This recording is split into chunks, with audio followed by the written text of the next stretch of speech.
Halloween has a way of turning quiet neighborhoods into haunted ones. Lawns that normally look warm and inviting now crawled with fake corpses, glowing skeletons, and plastic tombstones that sway in the chilly wind. You could hear laughter echoing down the block, kids in costumes screaming with delight as fog machines hissed and motion sensor props sprang to life. It was 1998, Halloween night. My stepdad was stuck working late, and my mom had taken my little sister out trick-or-treating. They promised me I could meet up with my friends later, after I handed out candy. Easy, I guess. At least, that's what I thought then. I settled onto the couch, bowl of fresh popcorn on my lap. The original Halloween movie playing on the TV. Michael Myers stalking through the flickering screen, while real kids shrieked and ran down the street outside. It almost blended together. Every now and then, I would mute the movie just to listen. The sounds of footsteps on the leaves, the crunch of gravel driveways, the distant call of trick or treat. I found it pretty cozy until it wasn't. The doorbell rang. Another group of kids, costumes a little stranger than usual, oddly mismatched, like masks borrowed from thrift stores. I gave them candy, but as I straightened up, something on the street caught my eye. It was that creepy car again, parked across from our house, engine silent, its windows too dark to see inside clearly. I froze because it wasn't the first time. Yesterday, that same car had crept past our house, moving just slow enough for me to see the driver, a gaunt man with hollow eyes and a face that didn't move, staring straight at our house as he slowly rolled by. He'd passed again earlier today, doing the same thing, and now, there it is again. Only this time, the driver's seat was empty. I lingered on the porch longer than I should have, staring at it, wondering where the man who had been inside before had gone.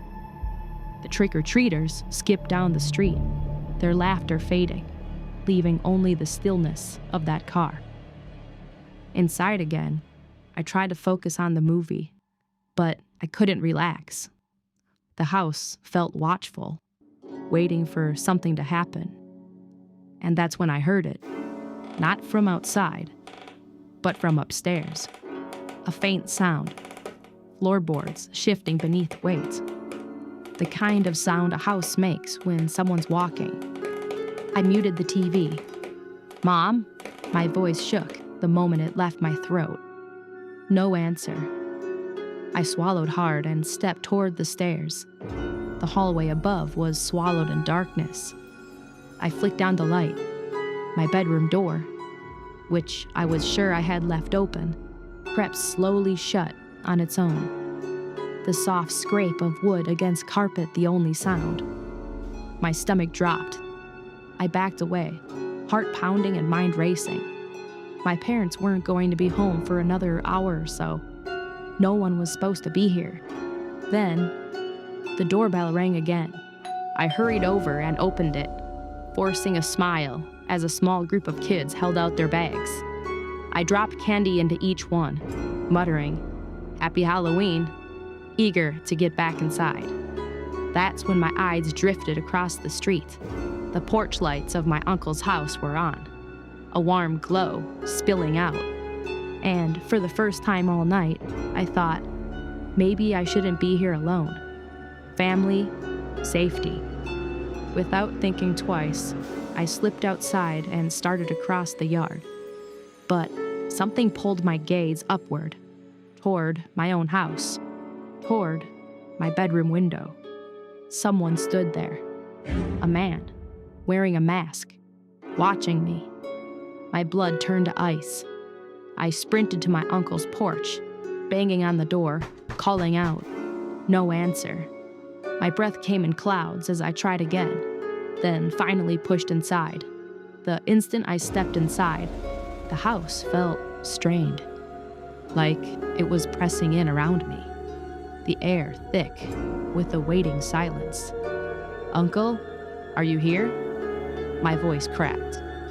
I told myself he must had gone out, that maybe I just had imagined the screams I thought I heard earlier when the kids were at the door. I climbed the stairs, step by slow step. The air seemed heavier with every foot of carpet. I reached the master bedroom, and the sight that met me stole the breath from my lungs. My uncle, sprawled on the floor, the carpet soaked in fresh, glistening blood.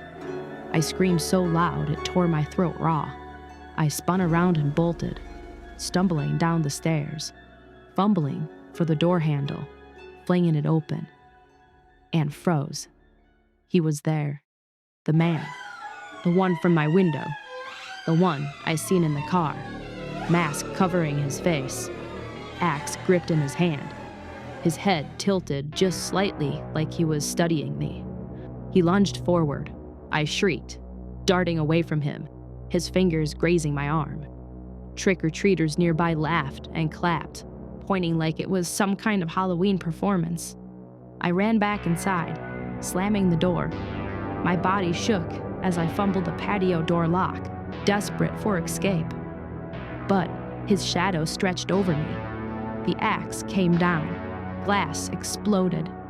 I screamed, falling back on the floor, shards biting into my palm. I scrambled back to my feet, bolting toward the front door again. The door swung open. Kids were standing there with open bags. I grabbed two of them by the arms, screaming, "Run!" Their eyes went wide, candy spilling on the porch as I yanked them away. Behind us, he followed, stepping quickly, but with a steady, unyielding rhythm. The neighborhood went silent all at once, as if the laughter and music from the Halloween decorations had been swallowed. The few kids still on the street froze mid-step, eyes wide, mouths opening in screams that faded into the stillness as they ran for cover. And then, sirens. Red and blue lights flashed down the street. A squad car slowly crept up, 2 officers piling out. At first, they thought it was just Halloween, until they saw my cuts, the broken glass, the terror on my face. "It's not a joke," I screamed. "He killed my uncle." The man slipped into the darkness between 2 houses, vanishing into the shadows. The officers gave chase. Moments later, my mom and little sister came running toward me, faces pale, eyes wide at the flashing lights.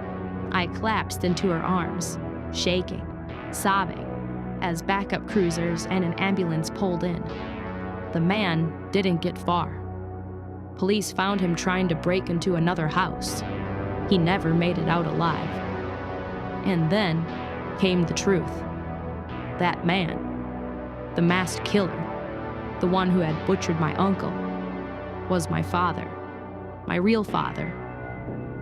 The one my parents had buried in whispers, keeping his existence a secret to protect me. A week later, I stood at my uncle's funeral. Candles flickered, heads bowed, everyone in black. Grief crashed against me in waves. Anger, too. Betrayal. But under it all, a cold dread that wouldn't let go. Because monsters aren't always strangers. Sometimes they're family. Sometimes they make you. And sometimes, on Halloween night, they finally come home.